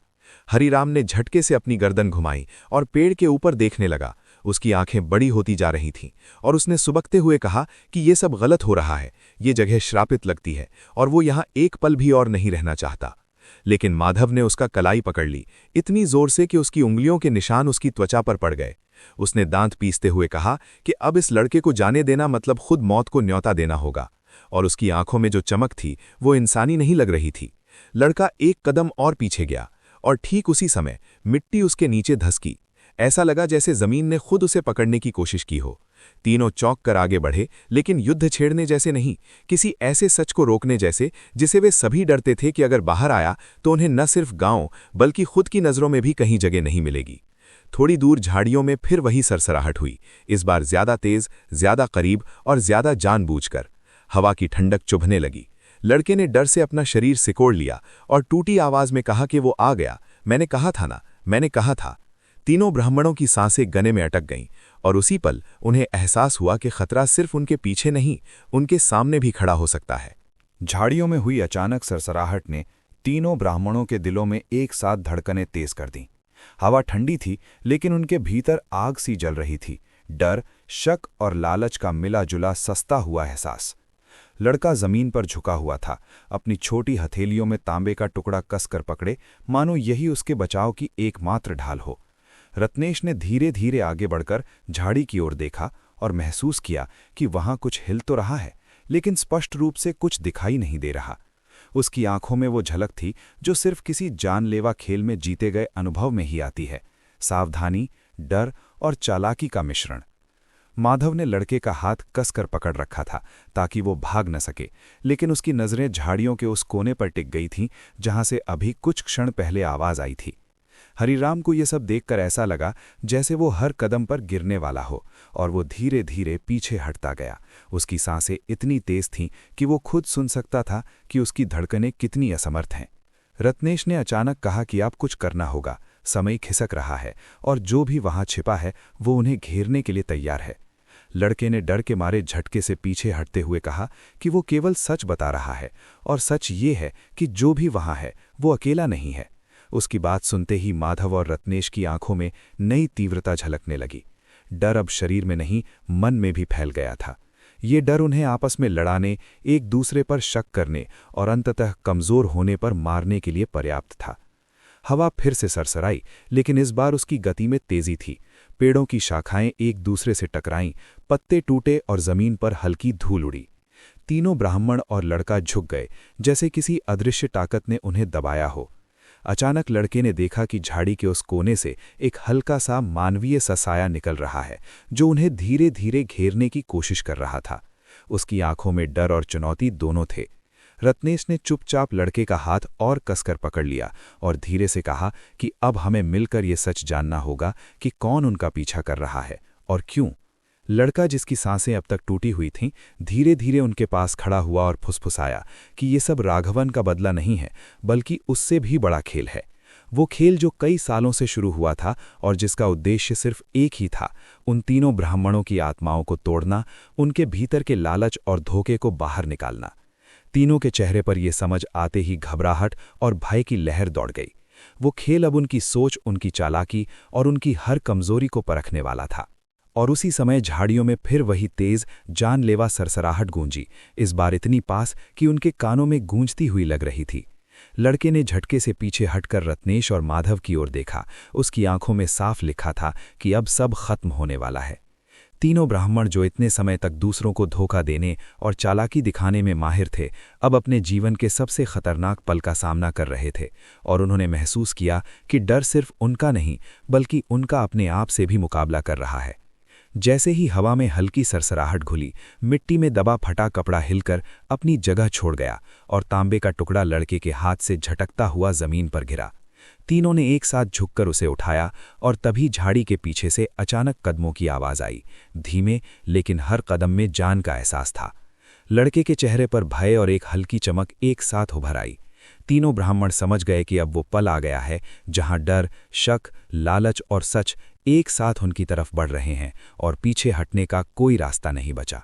झाड़ियों से उठती हुई उस कदमों की आवाज ने तीनों ब्राह्मणों और लड़के के दिलों में ऐसा सन्नाटा पैदा कर दिया कि सांसें तक ठहर सी गईं। मिट्टी पर धंसे फटे कपड़े और तांबे का टुकड़ा जैसे ही हवा में हल्का सा चमका, हरिराम के पैरों के नीचे जमीन खिसकती हुई लगी। लड़का झिझकते हुए पीछे हट गया। उसकी आंखों में डर और जिज्ञासा दोनों झलक रहे थे, लेकिन रत्नेश और माधव ने उसे छोड़ने का नाम नहीं लिया। उनके चेहरे पर अब केवल एक ही भावना थी, बचने का रास्ता खोजने की नहीं, बल्कि उस रहस्य और ताकत को पकड़ने की। और तभी झाड़ियों में से निकलते हुए उस आदमी का साया दिखाई दिया, जिसकी चाल इतनी स्थिर थी कि मानो हर कदम जमीन के अंदर बैठ रहा हो। तीनों ब्राह्मणों को पहली बार महसूस हुआ कि अब वो कोई आम इंसान नहीं है।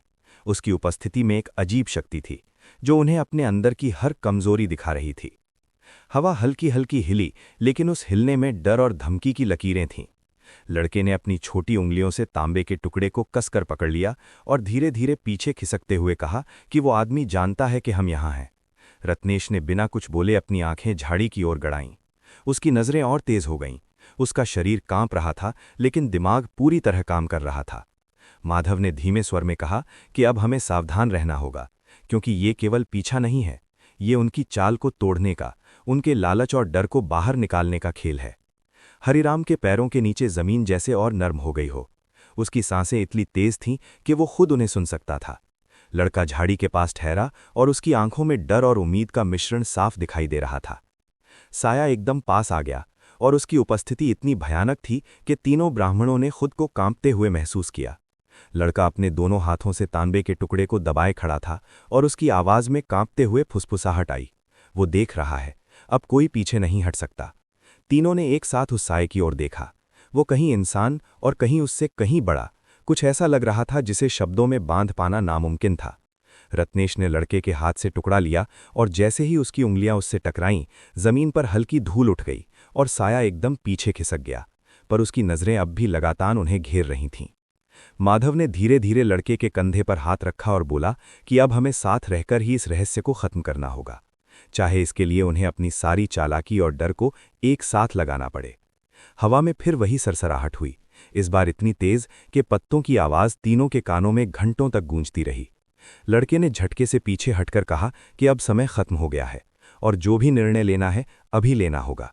तीनों ब्राह्मणों ने एक दूसरे को देखा और पहली बार उनमें से कोई भी ये नहीं सोच रहा था कि कोई दूसरा उनकी मदद करेगा। अब डर, शक और लालच सब उनके बीच घूम रहा था और वही खेल अब अपना सबसे खतरनाक रूप ले चुका था। और तभी उस साये ने एक कदम आगे बढ़ाया, इतना तेज कि मिट्टी झुकी और हवा उनके चेहरे से टकराई। लड़के के हाथों से टुकड़ा हल्का सा झटका और गिर गया, और तीनों ब्राह्मण उस पल समझ गए कि अब सिर्फ भागने से कुछ नहीं होगा। ये मुकाबला अब शारीरिक नहीं, मानसिक और आत्मा का होने वाला है। उनके अंदर का हर डर, हर लालच और हर शक इस एक पल में उभर कर बाहर आ गया, और उन्होंने महसूस किया कि अब कोई लौटकर नहीं जाएगा। हर कदम उन्हें उस रहस्य और ताकत की ओर खींच रहा था जो केवल जीतने वाले को ही छोड़ने वाली थी। झाड़ियों से उठती हुई ठंडी हवा में अब सिर्फ सरसराहट नहीं थी, बल्कि जैसे किसी ने उनके चारों ओर अदृश्य दीवारें खींचती हों। तीनों ब्राह्मण और लड़का जमीन पर खड़े थे, उनके दिल धड़क रहे थे और उनके कदम जमीन में गहरे धंस रहे थे। मिट्टी पर पड़ा वो फटा कपड़ा और तांबे का टुकड़ा जैसे ही हवा में चमका तो ऐसा लगा जैसे ये केवल चीजें नहीं बल्कि उनके भविष्य का फैसला कर रही हों। लड़का लगातार पीछे हट रहा था, लेकिन उसकी नजरें उस साये पर टिक गई थीं जो अब धीरे धीरे उनके चारों ओर घेराव करने लगा था। उसकी हर चाल इतनी सुनियोजित थी कि तीनों को महसूस हुआ कि ये कोई आम आदमी नहीं बल्कि किसी खेल का विशेषज्ञ है जिसने उनके हर डर और हर चालाकी का अध्ययन कर रखा है।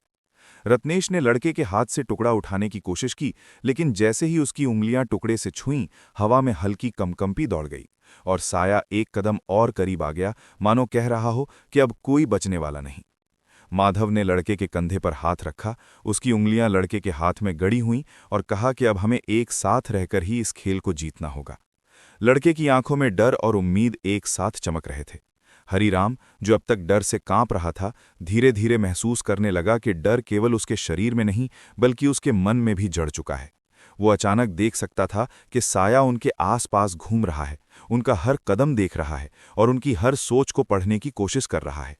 यह एहसास इतना भयानक था कि हरिराम ने खुद को जमीन पर गिरता हुआ महसूस किया और उसकी सांसें तेज होकर गले में अटक गईं।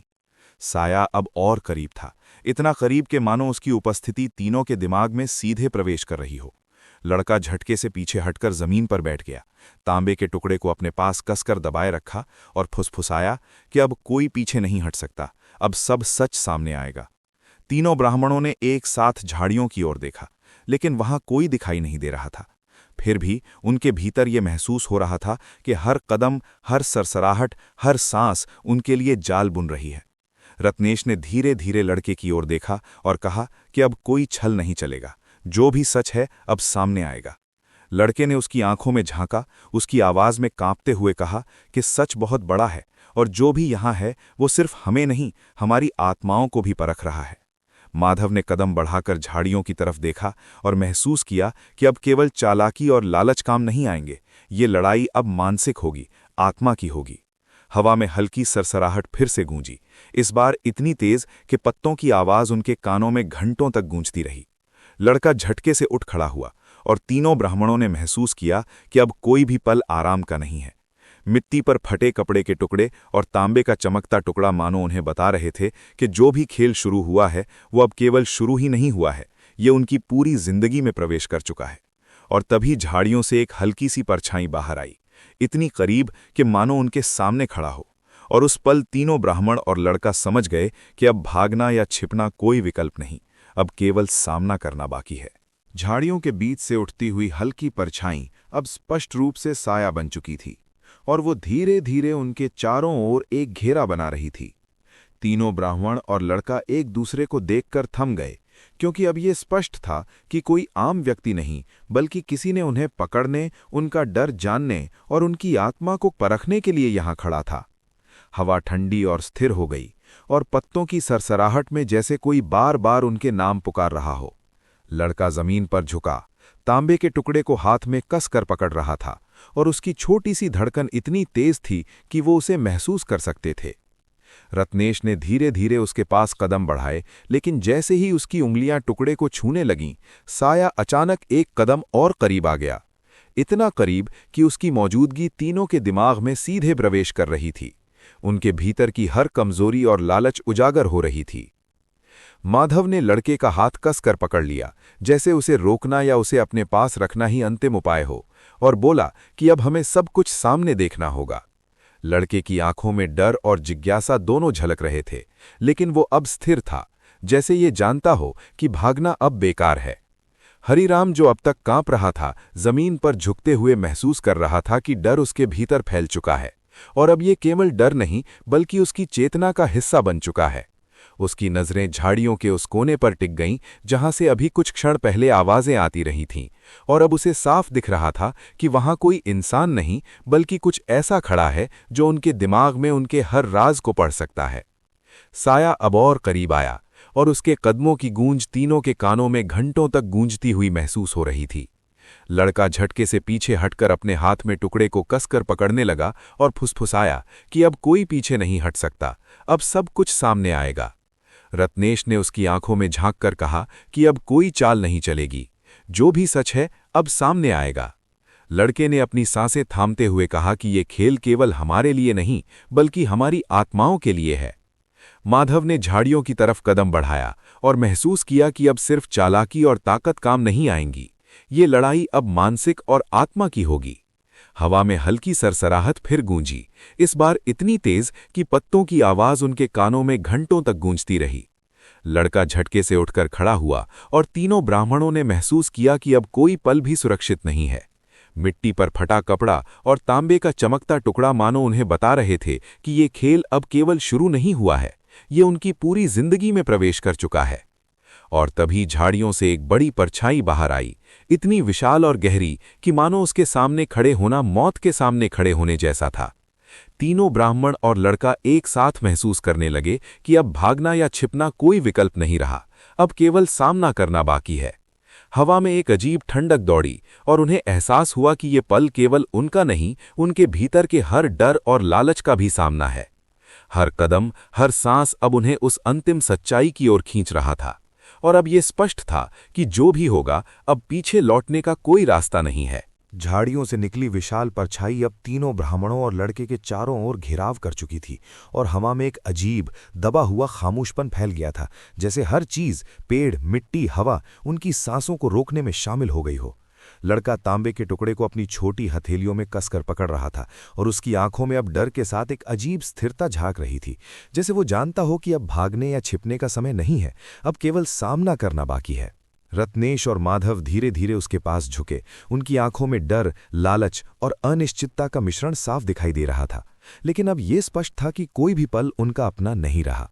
हरिराम, जो पहले डर से कांपता था, अब अपने भीतर उठती बेचैनी और दोषबोध को महसूस कर रहा था। उसकी सांसें इतनी तेज थीं कि वो खुद सुन सकता था कि धड़कनें कितनी असंयमित हो गई हैं। साया अब पूरी तरह आकार में दिखाई देने लगी। उसका रूप किसी इंसानी रूप से परे विशाल, धुंधला और डरावना था, और हर कदम उसके चारों ओर जमीन को हल्का सा हिला रहा था। लड़के ने झटके से पीछे हटकर टुकड़े को सीने से दबा लिया और फुसफुसाया कि अब ये सब खत्म होगा, अब कोई हमें नहीं बख्शेगा। रत्नेश ने लड़के के हाथ से टुकड़े को लेने की कोशिश की, लेकिन जैसे ही उसकी उंगलियां टकराईं, हवा में हल्की कंपकपी दौड़ गई और साया अचानक उनके चारों तरफ घूमने लगा, मानो कह रहा हो कि अब उनके भीतर का हर डर और हर लालच सामने आएगा। माधव ने लड़के के कंधे पर हाथ रखा, उसकी आंखों में झांकते हुए कहा कि अब हमें एक साथ ही रहना होगा, क्योंकि जो भी इस पल में सही निर्णय नहीं लेगा वो खो जाएगा। साया के कदमों की गूंज मिट्टी और हवा में इस तरह फैल गई कि तीनों ब्राह्मणों को महसूस हुआ कि अब उनके चारों ओर कोई सामान्य सीमाएं नहीं हैं, ये स्थान, समय और उनकी चेतना का हिस्सा बन चुका है। लड़का अपने दोनों हाथों से टुकड़े को दबाए खड़ा था और उसकी आवाज कांपते हुए आई, अब सब सामने आएगा, जो छुपा है वो बाहर आएगा। तीनों ने झाड़ियों की ओर देखा, लेकिन वहां अब कोई दिखाई नहीं दे रहा था। फिर भी उनके भीतर ये स्पष्ट था कि अब कोई पीछे हटने वाला नहीं है। रात की ठंडी हवा ने उनके चेहरे को छूते हुए ऐसा एहसास कराया कि अब ये खेल केवल बाहरी नहीं, उनके भीतर की लड़ाई बन चुका है। मिट्टी में दबा फटा कपड़ा और तांबे का टुकड़ा अब केवल वस्तुएं नहीं, बल्कि उनके जीवन की असलियत के प्रतीक बन चुके थे। लालच, डर, धोखा और उनकी सारी चालाकी।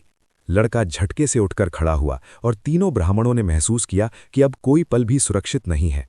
परछाई उनके चारों ओर धीरे धीरे सिकुड़ने लगी और उसी पल हवा में एक अजीब चमक और गूंज पैदा हुई, मानो ये उन्हें सीधे उनकी आत्माओं तक ले जा रही हो।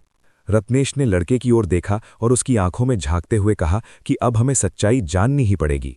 लड़के ने गहरी सांस ली और कहा कि जो भी हो, अब हमें एक साथ इस रहस्य का सामना करना होगा। साया ने अचानक एक जोरदार कदम बढ़ाया और मिट्टी पर हल्की धूल उड़ गई। तीनों ब्राह्मण और लड़का ठहर गए, उनकी आंखें उस विशाल भयावह साए पर टिकी थीं। और तभी टुकड़े की हल्की चमक से अचानक उनके भीतर के हर डर, हर लालच और हर छिपा हुआ राज एक साथ उभर कर सामने आ गया। रात की खामोशी में अब केवल 3 ब्राह्मणों, लड़के और उस अदृश्य शक्ति के बीच की लड़ाई की गूंज थी, जहां कोई पीछे हटने वाला नहीं, कोई बहकने वाला नहीं। और उस पल तीनों ने महसूस किया कि जीवन में जो सच और डर सबसे गहरा होता है, वही हमें हमारी असली परीक्षा में खड़ा करता है। 3 धूर्त ब्राह्मणों की ये कहानी यहीं समाप्त नहीं हुई, बल्कि उस रात से शुरू हुई उनके भीतर की लड़ाई, डर, लालच और सच्चाई का खेल, जो हमेशा उनके साथ रह गया। ये उन्हें बदल कर छोड़ गया।